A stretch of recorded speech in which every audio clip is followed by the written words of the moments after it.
Hello everyone, I am Sai Chaitanya. Welcome back to my channel Sai Tech. In today's we'll try to do the Jio Wi-Fi calling test and the Jio video call test in this IQ7 device. As you can see friends, so right now I do have the IQ7 smartphone with me, and let's see whether the Jio Wi-Fi calling can be enabled in this phone or not, and whether the video calls you can do directly by the default dialer or not. That is what most of the people that did ask me. So in this kind of demonstration I will be using the Jio SIM card as an example. So right now I did turn on the 4G data as well. You can clearly see friends, 4G data turned on.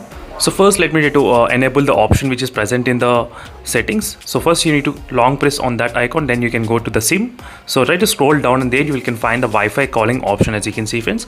So in the IQ7 device you do have the option which is called the Wi-Fi calling, so which is you need to enable that, as you can clearly see friends. So once you enable those then calls will be automatically used to Wi-Fi connection as well. So let me try to show you right now. Try to observe in the notification panel. So right now only mobile data is turned on. Let me try to turn on the Wi-Fi. So as soon as I turn on the Wi-Fi, you will get the symbol which is a calling symbol.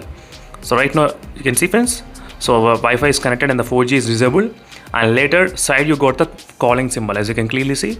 So now the calls will be connected over the Wi-Fi networks. So in this way you will be able to get to know.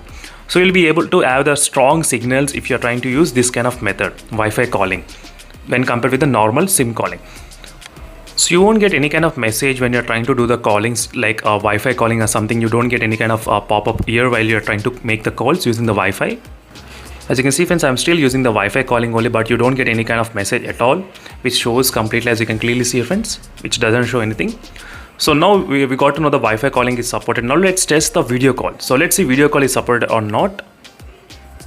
So right now I'm trying to click the video call option. As you can clearly see friends, the video call I'm trying to click, and you can see the video on the top side. Clearly you can see the video as well. So now let me try to show the another mobile phone where I'll be releasing the option. So as you can see right now I'm trying to get the option as well, upgrade to video call. So right now both phones are upgraded. As you can see friends, both phones now we can enjoy the video calls by using the default dialer. So this is by using the default dialer I'm trying to use friends between both phones. So this is the way it looks. As you can clearly see, this is the IQ7 device which I'm trying to use right now in the testing demonstration, as you can clearly see. I think overall the phone IQ7 supports the negative default video call, and you can actually do the Wi-Fi calling as well using the IQ7 device. So two doubts got cleared for most of the users: Wi-Fi calling and the video calling by default dialer using the Jio SIM card. This is a practical test which I thought of doing for a very long time, and finally I remembered today to do this video friends. Sorry for the delay. So if you have any other queries, so make sure to comment below. Definitely I'll try to solve that problem as soon as possible. And thank you for watching this video, and see you in the next video friends. Until then, stay tuned. Bye.